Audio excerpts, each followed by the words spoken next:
Hello, dear friends. Today we are going to see the process or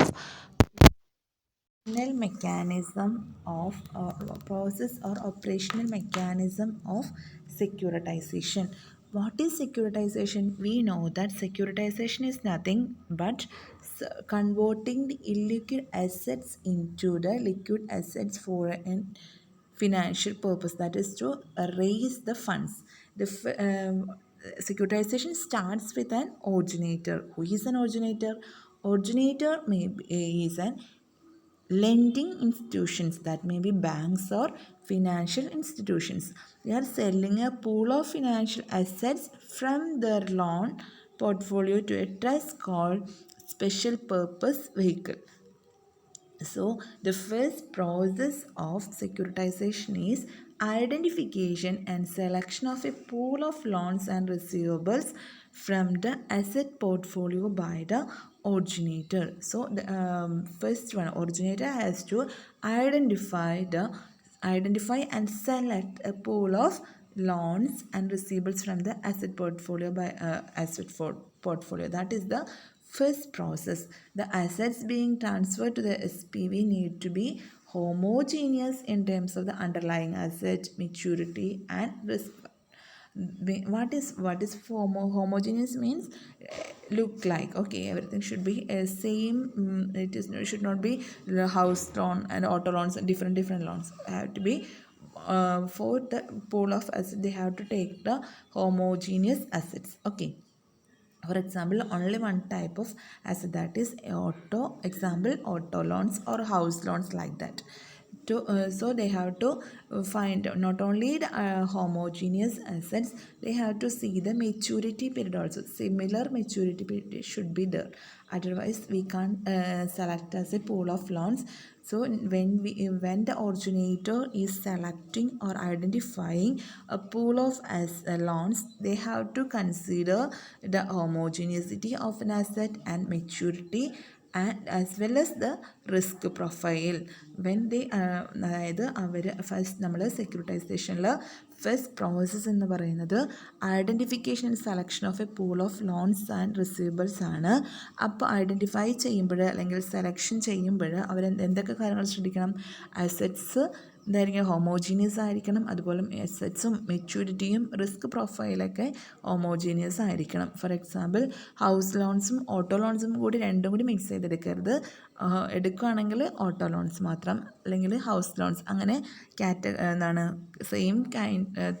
same ആയിട്ടുള്ള ലോണുകളാണ് ഇതിനു വേണ്ടി എടുക്കേണ്ടത്. അതുപോലെ മെച്യൂരിറ്റി പീരീഡ്, ഇപ്പോൾ 20 ആണ് ഒരു മെച്യൂരിറ്റി എങ്കിൽ ആ 20 മെച്യൂരിറ്റി പീരീഡുള്ള അസറ്റ്സ് ആയിരിക്കണം അവരെല്ലാത്തിനും എടുക്കേണ്ടത്. ഓക്കെ, 20 months അല്ലെങ്കിൽ 24 months, അങ്ങനെ എന്താണ് സെയിം ഹോമോജീനിയസ് ആയിരിക്കണം എന്തും അതിൻ്റെ മെച്യൂരിറ്റി പീരീഡും. അതുപോലെ റിസ്ക് പ്രൊഫൈലും കൂടി കൺസിഡർ ചെയ്തിട്ട് വേണം എന്തെടുക്കാനായിട്ട്, അവർ സെലക്ഷൻ ഓഫ് പോൾ, അതായത് ലോൺസിൻ്റെ പോളിങ് നടത്താനായിട്ട്. ഓക്കെ, അതാണെന്ത് ഫസ്റ്റ് പ്രോസസ്സ്. ഇനി സെക്കൻഡ് പ്രോസസ്സിൽ പറയുന്നത്, സെക്കൻഡ് എന്ന് പറയുന്നതാണ് second stage, identified asset or loan pool and transfer to SPV. അപ്പോൾ നമ്മൾ പറഞ്ഞു ഐഡൻറ്റിഫൈ ചെയ്തു ആദ്യം അസറ്റ് അല്ലെങ്കിൽ ലോൺ, എന്തിനു വേണ്ടിയിട്ട്? ഇതിന് ട്രാൻസ്ഫർ ചെയ്യാൻ വേണ്ടി. അതെന്ത് ചെയ്യണം? SPVക്ക്, അതായത് SPV എന്താണ്? നമ്മൾ നോക്കിയതാണ് സ്പെഷ്യൽ പർപ്പസ് വെഹിക്കിൾ അല്ലേ. ഈ സ്പെഷ്യൽ പർപ്പസ് വെഹിക്കിൾ എന്ന് പറഞ്ഞാൽ ഈ ട്രസ്റ്റിലേക്ക് ഈ പൂൾ ചെയ്തിരിക്കുന്ന ലോണിൽ അല്ലെങ്കിൽ അസറ്റിനെ ട്രാൻസ്ഫർ ചെയ്യും. അതാണ് second stage. With this transfer process these assets loans are removed from the lending institutions book. അപ്പോൾ ഈ പ്രോസസ്സിലൂടെ ലെൻഡിങ് ഇൻസ്റ്റിറ്റ്യൂഷൻസിൻ്റെ ബുക്കിലുള്ള അസറ്റ് ലോണിനെയും അല്ലെങ്കിൽ അസറ്റ്സിനെ അവരെന്ത് ചെയ്യും? റിമൂവ് ചെയ്യും. അവരുടെ ബാലൻസ് ഷീറ്റിൽ അസറ്റ് സൈഡിൽ എഴുതിയിരിക്കുന്ന ലോൺസും ഇതിനെ എന്ത് ചെയ്യണം? റിമൂവ് ചെയ്തിട്ട് ഇത് എവിടേക്കാണ് നമ്മൾ ട്രാൻസ്ഫർ ചെയ്ത്? SPVക്ക്. അപ്പം ഇനി SPV എന്ത് ചെയ്യണം? SPV എന്ന് പറഞ്ഞാൽ സ്പെഷ്യൽ പർപ്പസ് വെഹിക്കിളാണ്. അവരെന്ത് ചെയ്യും? പേ ഓഫ് ചെയ്യും. എന്തിനു വേണ്ടിയിട്ട്? ഒറിജിനേറ്റർക്ക് കൺസിഡറേഷൻ, ഈ അസറ്റ്സിന് അല്ലെങ്കിൽ ലോൺസിന്, അവർ പർച്ചേസ് ചെയ്ത അസറ്റ്സിനോ അല്ലെങ്കിൽ ലോൺസിന് വേണ്ടിയിട്ടുള്ള പർച്ചേസ് കൺസിഡറേഷൻ SPV ആർക്ക് കൊടുക്കും? ഒറിജിനേറ്റർക്ക് കൊടുക്കും. അതാണ് സെക്കൻഡ് സ്റ്റേജ്.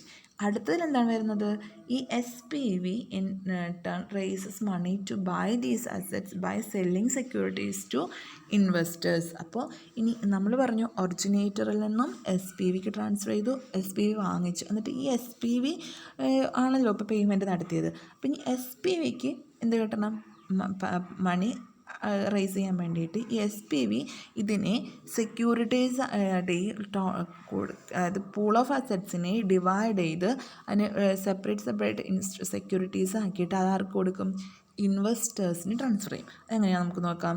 അതിനുവേണ്ടി എന്ത് ചെയ്യും, the SPV float debt instruments on the strength of cash flows of the underlying assets. അപ്പോൾ SPV എന്ത് ചെയ്യും, അതിനെ അണ്ടർലൈങ് അസറ്റിനെ എന്താക്കി മാറ്റുന്നു, ഫ്ലോട്ട് ഡെറ്റ് ഇൻസ്ട്രുമെൻറ്റ്സ് ആക്കിയിട്ട് അതെന്ത് ചെയ്യും, ആർക്ക് ട്രാൻസ്ഫർ ചെയ്യണം, ഇൻവെസ്റ്റേഴ്സിന് ആയിട്ട് കൊടുക്കണം. അപ്പോൾ അതിനു മുമ്പ് അവർക്ക് എന്താണ്, പ്രിൻസിപ്പൽ എമൗണ്ടും ഇൻട്രസ്റ്റും എവിടെ നിന്ന് കിട്ടണം, ഒബ്ലിഗേഴ്സ് എന്ന് പറഞ്ഞാൽ ആരാണ്, ബോറോവേഴ്സാണ്.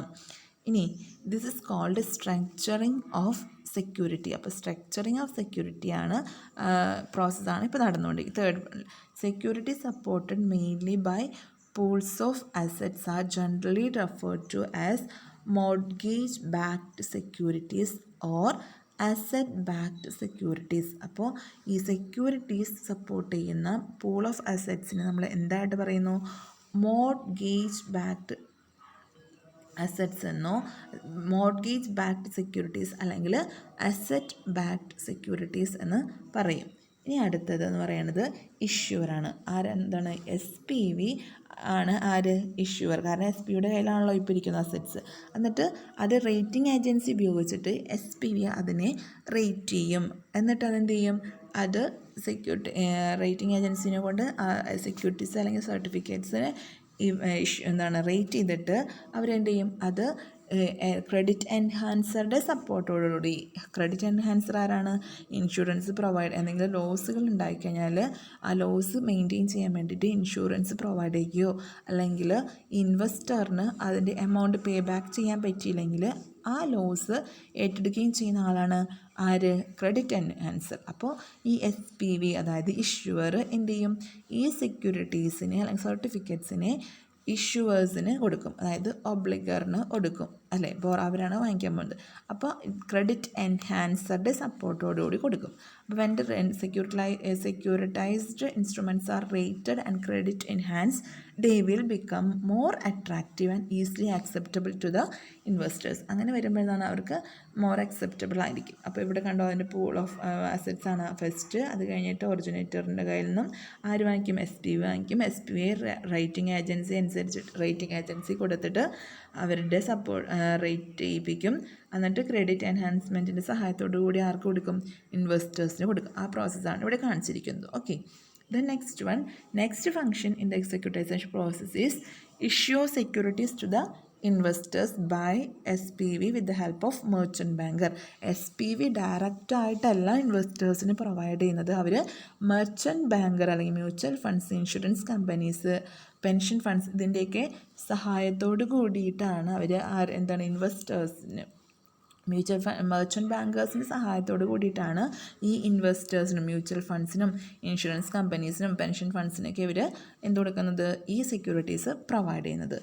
ഫൈനലി എന്താണ് step, the proceeds collected by the originator on account of the outstanding loans made by him is then passed on to the SPV, who in turn pays off the principal and interest to the final investor. അപ്പോൾ final redemption of the securities issued will also be facilitated by the SPV from the proceeds received from the securitized assets. അപ്പോൾ അവസാനം ആരാണോ ഇത് വാങ്ങിച്ചത് അവരെന്ത് ചെയ്യും, ഈ പ്രൊസീഡ്സും, അതായത് പ്രൊസീഡ്സ് എന്ന് പറഞ്ഞാൽ പ്രിൻസിപ്പളും ഇൻട്രസ്റ്റും കളക്ട് ചെയ്തിരിക്കുന്നത് ഒബ്ലിഗറിൽ നിന്ന് കളക്ട് ചെയ്ത്, ആരാണ് കളക്ട് ചെയ്യുന്നത്, ഒറിജിനേറ്റർ കളക്ട് ചെയ്തിട്ട് എന്ത് ചെയ്യും, account of outstanding loans made by him is then passed on to the SPV. ആർക്ക് കൊടുക്കും, SPVക്ക് കൊടുത്തു.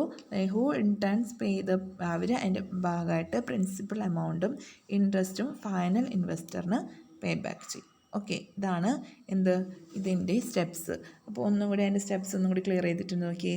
അതിന് identifying and aggregating the receivables of originator, അതാണ് ഫസ്റ്റ് സ്റ്റെപ്പ്. സെക്കൻഡ് വണ്ണിലാണ് selling these variables to the special purpose vehicle, അതാണ് SPV. അതായത് SPV എന്ത് ചെയ്യും, ഒറിജിനേറ്റർക്ക് ഒരു എമൗണ്ട് പേയ്മെൻറ്റ് നടത്തും.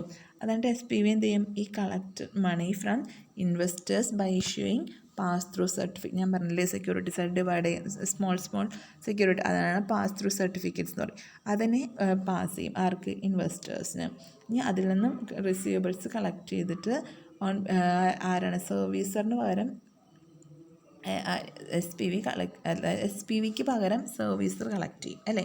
എന്നിട്ട് റീപേയ്മെൻറ്റ് ഓഫ് അവസാനം പ്രിൻസിപ്പളും ഇൻട്രസ്റ്റ് എമൗണ്ടും ആർക്ക് കൊടുക്കും, SPV ഇൻവെസ്റ്റേഴ്സിന് കൊടുക്കും റീപേയ്മെൻറ്റ്. ഇങ്ങനെയാണ് എന്ത് നടക്കുന്നത്, ഒരു സെക്യൂരിറ്റൈസേഷൻ പ്രോസസ്സ് നടക്കുന്നത്. അപ്പോൾ once assets are securitised these assets are removed from the, നമ്മൾ പറഞ്ഞു ആദ്യം തന്നെ, ഈ ആദ്യം സെക്യൂരിറ്റൈസ് ചെയ്ത് കഴിഞ്ഞാൽ പിന്നെ ഒറിജിനേറ്റേഴ്സിൻ്റെ ബുക്കിൽ ഈ സെക്യൂരിറ്റൈസ് ചെയ്ത ലോൺസോ അസറ്റ്സോ ഒന്നും ഉണ്ടാകില്ല. അത് ഓൾറെഡി അവിടേക്കാണ് ട്രാൻസ്ഫർ ചെയ്ത് പോയിരിക്കുന്നത്, SPVക്ക് ട്രാൻസ്ഫർ ചെയ്തു. These are the process. Okay, thank you.